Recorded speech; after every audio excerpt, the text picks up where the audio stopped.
Stop scrolling. Close that precious metals forum where you're debating silver versus gold ratios. Turn off your mining stock alerts. Because what I'm about to tell you changes everything you think you know about the silver market. The United States government just declared silver a national security asset. They activated a $5 billion fund to secure strategic supplies. And if this is true, the paper market cannot survive. Ladies and gentlemen, what happened in the last 90 days represents the most significant policy shift in precious metals markets since the Gold Reserve Act of 1934. But this time, it's not about monetary policy. It's about industrial warfare. It's about controlling the one metal that powers everything from solar panels to missile guidance systems. And the country that controls silver supply controls the future of energy independence itself. Here's what everyone thinks is happening. They think the US government added silver to the critical minerals list for administrative reasons. Basic supply chain management, standard bureaucratic procedure to qualify for federal funding programs. The mainstream narrative suggests this is routine policy housekeeping with minimal market impact. That narrative is dangerously incomplete and strategically misleading.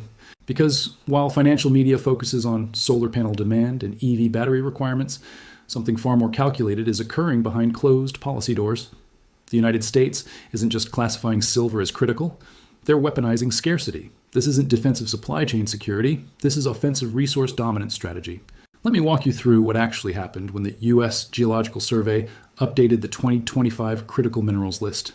The announcement was buried in routine regulatory updates, but the implications are staggering, and they tell a story that nobody in mainstream finance wants to acknowledge. Silver joined copper, uranium, and rare earth elements as materials deemed essential to U.S. economic and national security. But here's the part that should terrify every industrial manufacturer outside America. This classification legally mandates government intervention to secure domestic supply chains through enhanced permitting, production subsidies, and strategic stockpiling. Translation: the U.S. government now has legal authority to prioritize American access to global silver supplies at the expense of international competitors. But the critical minerals designation is only the beginning of the strategy. The real weapon is the $5 billion Critical Minerals Fund, established under recent legislation. This isn't just research money or exploration grants. This is acquisition capital designed to secure physical control over global silver production capacity. The mechanism is elegant in its simplicity. American government entities can now directly invest in silver mining operations, processing facilities, and distribution networks worldwide. They can offer financing terms that private competitors cannot match. They can guarantee long-term purchase agreements that eliminate market risk for mining companies willing to prioritize American buyers. This creates systematic advantages for U.S.-affiliated entities seeking silver supplies, while simultaneously restricting access for foreign competitors who cannot offer similar government backing. But here's where the strategy becomes more sophisticated than simple resource nationalism. Because the entity implementing this silver acquisition campaign isn't primarily the Pentagon or Department of Energy. It's the Defense Production Act Authority, working through private market mechanisms that disguise government control as commercial activity. The Defense Production Act gives the president extraordinary powers to direct private industry toward national security objectives.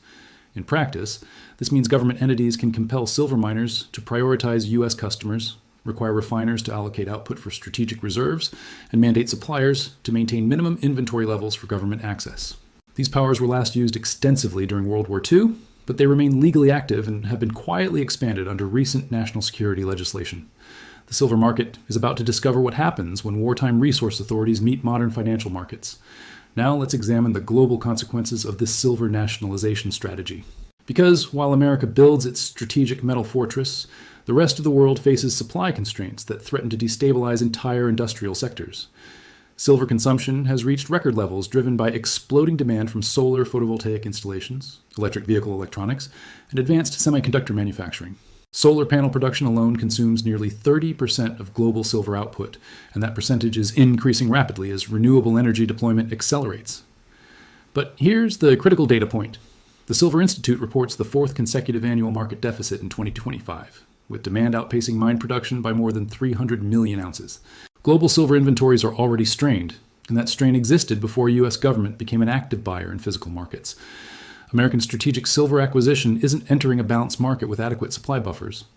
It's entering a market already experiencing structural shortages where additional demand from any major buyer creates immediate scarcity for remaining participants. Manufacturing companies across Europe and Asia are reporting unprecedented difficulties securing silver supply contracts beyond 6-month horizons. Solar panel manufacturers in Germany are paying premiums of 15% above London spot prices just to guarantee delivery. Electronics companies in South Korea are redesigning components to reduce silver content per unit because procurement departments cannot secure reliable supplies at predictable costs. This is not market volatility. This is systematic resource strangulation through government intervention disguised as national security policy. The artificial scarcity created by American silver hoarding is forcing global industries to make impossible choices. Accept dramatically higher input costs and pass them to consumers, or scale back production and surrender market share to American competitors who have guaranteed silver access through government programs. Either choice weakens non-American industrial capacity relative to American manufacturing, which is precisely the intended strategic outcome. But the most concerning aspect of this strategy isn't its economic impact. It's the legal framework that makes retaliation nearly impossible for affected countries. The United States operates within World Trade Organization rules by classifying silver acquisition as national security activity rather than commercial trade policy. International law recognizes national security exceptions to most trade agreements, giving American entities broad authority to prioritize strategic resource accumulation without violating international commerce obligations. When European governments complain about silver supply difficulties, American officials can legitimately point out that no export restrictions or sanctions exist. The supply constraints result from private market decisions made by profit-maximizing companies choosing to sell to buyers offering the best terms, which happen to be American buyers backed by government financing. This legal immunity makes the strategy particularly powerful because it cannot be addressed through traditional diplomatic or trade policy responses. Countries facing silver shortages have no mechanism under international law to compel American entities to modify their resource acquisition behavior. The World Trade Organization has no jurisdiction over government strategic stockpiling activities, even when those activities collectively create systematic resource monopolization affecting global markets.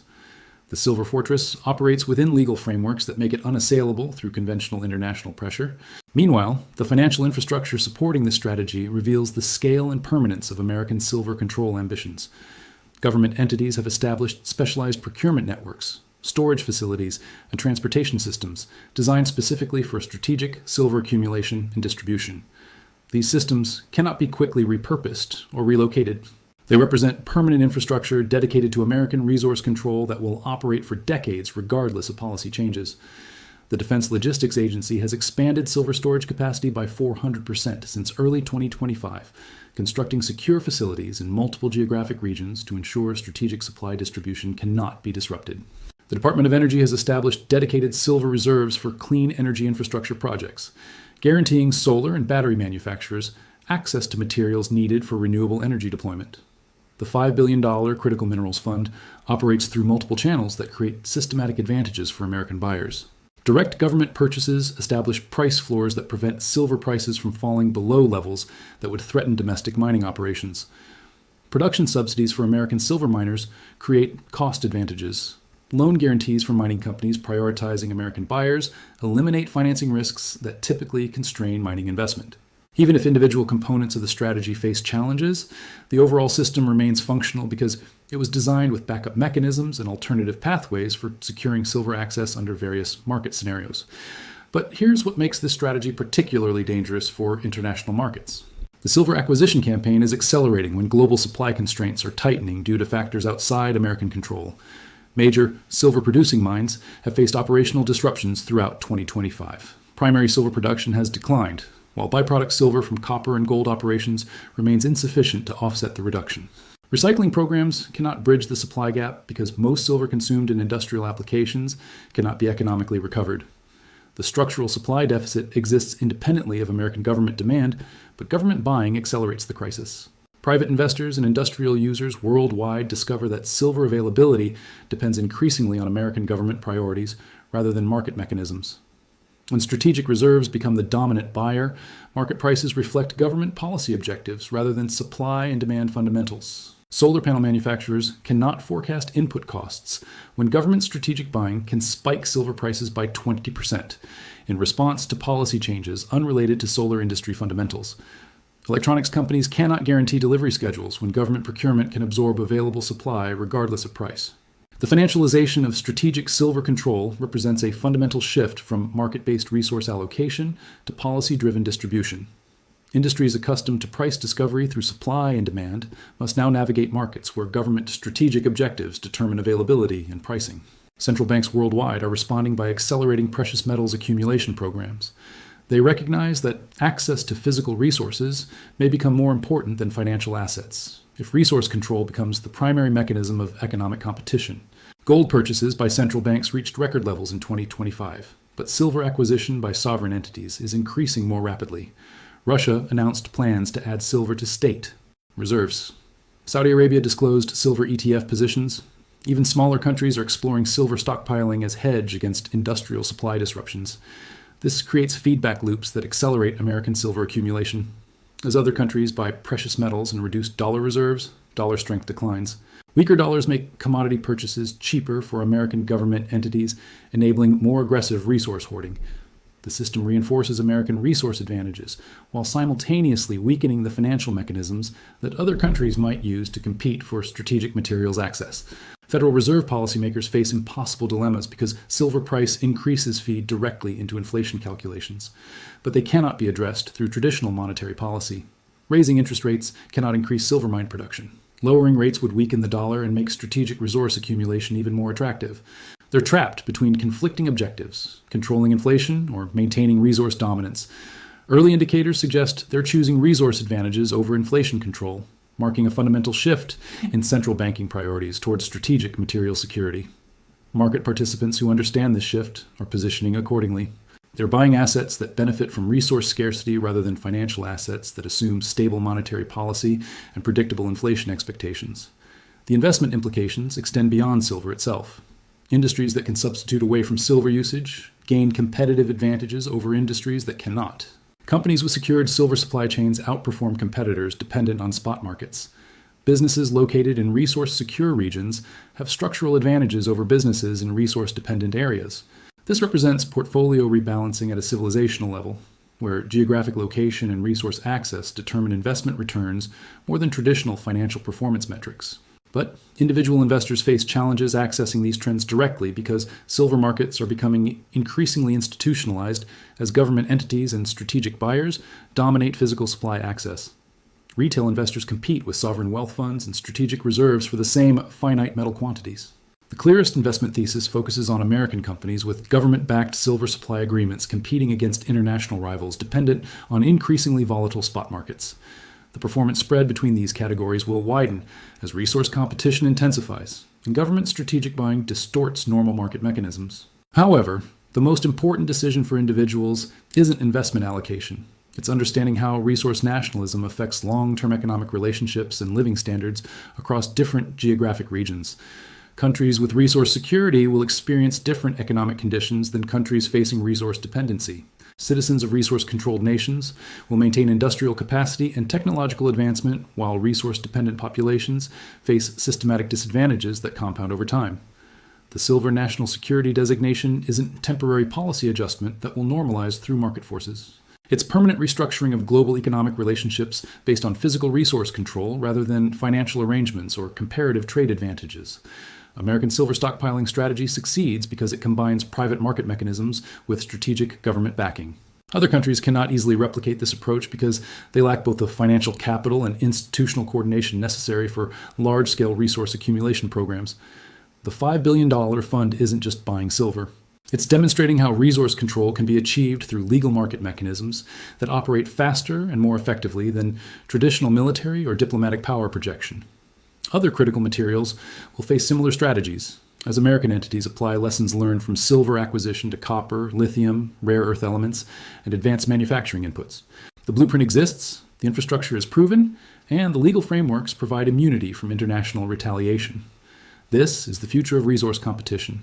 Physical control through financial mechanisms, legal protection through national security classification, and strategic advantage through systematic supply chain dominance. The national security designation represents the beginning of this new era, not temporary market disruption that will resolve through normal price adjustment mechanisms. Understanding this transition determines whether you position correctly for the resource-controlled future or become another casualty of systematic supply chain weaponization. The Silver Fortress is operational. Government buying is activated.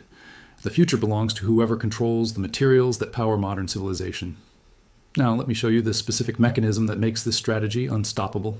It's not just about government buying power, it's about creating systematic market conditions that force private entities to serve strategic objectives without direct government control. The Defense Production Act Authority operates through market steering rather than direct control. Government entities don't need to own silver mines outright, they simply create financial incentives that make mining companies prefer American buyers over international competitors. Long-term purchase agreements, backed by government guarantees, eliminate price risk that typically constrains mining investment. When silver miners can sell future production at fixed prices with payment guaranteed by the U.S. Treasury, they have overwhelming incentives to prioritize American buyers. These supply agreements extend 5 to 10 years into the future, effectively removing hundreds of millions of ounces from global spot markets before the metal is even extracted. International buyers discover that available silver supplies have already been committed to American strategic programs years in advance. The financing advantages compound because mining companies receiving government-backed contracts can use those agreements as collateral for expansion loans and equipment purchases. Banks prefer lending to miners with government purchase guarantees rather than miners dependent on volatile commodity prices. This creates a self-reinforcing cycle where American-aligned mining operations receive preferential financing, expand production capacity faster, and capture increasing market share of global silver output. The strategic stockpiling program doesn't just buy existing silver. It systematically increases American control over future production capacity. Meanwhile, the technological dimension of silver control reveals deeper strategic planning. American entities aren't just accumulating refined silver bars. They're securing exclusive relationships with advanced processing facilities that convert raw silver into specialized products required for defense and technology applications. Silver used in missile guidance systems requires purity levels and manufacturing specifications that only a handful of facilities worldwide can achieve. The Department of Defense has established dedicated processing contracts with these specialized refiners, ensuring American military programs receive priority access regardless of global market conditions. This isn't just about controlling raw material quantities. This is about controlling the entire value chain from extraction through specialized processing to end-user delivery. When you control every step of the supply chain, you don't just influence price. You determine who can access the material at any price. The transportation and storage infrastructure represents the most sophisticated resource logistics network ever constructed. Strategic silver reserves are distributed across multiple secure facilities designed to withstand various threat scenarios while maintaining rapid deployment capability. Underground storage facilities in Nevada, Colorado, and Alaska can maintain silver inventories in environmentally controlled conditions that prevent degradation over decades. Mobile distribution centers allow strategic reserves to be rapidly relocated based on changing threat assessments. But the most advanced element is the tracking technology that provides real-time monitoring of global silver flows. Government entities use satellite imagery, shipping data, and mining production reports to maintain comprehensive awareness of silver supply chain movements worldwide. This intelligence capability allows American strategic buyers to anticipate supply disruptions and competitor activities with information advantages that make competitive positioning impossible for entities lacking government intelligence support. When private traders operate with quarterly earnings pressures and limited market visibility, they cannot compete against strategic buyers with unlimited financing, perfect market intelligence, and multi-decade planning horizons. The psychological impact on financial markets extends beyond direct silver exposure because the national security designation establishes precedent for government resource control that investors assume will expand to other critical materials. Lithium, copper, rare earth elements, and semiconductor materials all face potential strategic classification if silver stockpiling succeeds. Speculative capital is front-running these possibilities by bidding up prices across materials sectors before government programs officially target additional commodities. Bond markets reflect this transition because government debt from resource-poor countries trades at yield premiums compared to resource-rich nations. Credit agencies incorporate strategic resource access as fundamental factors in sovereign risk assessments. Individual investors face similar challenges. Retirement accounts and international equity funds discover holdings concentrated in industries facing systematic resource disadvantages. Real estate in regions dependent on silver-intensive industries loses value as manufacturing relocates to resource-secure areas. Traditional diversify globally. Investment advice becomes counterproductive when resources are controlled by specific regions operating strategic accumulation programs. Portfolio construction requires understanding resource control patterns rather than traditional financial metrics. This represents the new investment reality where resource access determines asset values more than earnings growth or monetary policy. The national security asset designation demonstrates how physical control translates into financial dominance through legal mechanisms that provide immunity from international retaliation. America's silver stockpiling strategy succeeds because it operates through established legal frameworks, uses private market mechanisms to disguise government control, and provides strategic advantages that compound over time. Other countries cannot easily replicate this approach because they lack the financial capital, legal infrastructure, and institutional coordination necessary for large-scale resource accumulation programs that achieve strategic dominance within international trade law. The $5 billion fund represents proof of concept for resource control strategies that will expand to other critical materials, as the silver template demonstrates successful market manipulation through government intervention disguised as national security policy. This is the future of international competition. Physical control through financial mechanisms, legal protection through national security classification, and economic dominance through systematic supply chain control. The silver national security designation marks the beginning of this new era, not a temporary policy adjustment that will normalize through market forces or diplomatic pressure. Understanding this transition determines whether you position correctly for the resource-controlled future or become another casualty of systematic government intervention in global commodity markets disguised as strategic national security policy. The Silver Fortress is operational. Government buying is activated. The $5 billion fund is deployed. And the future belongs to whoever controls the materials that power modern civilization. This is not temporary policy. This is permanent restructuring of global resource relationships. Position accordingly.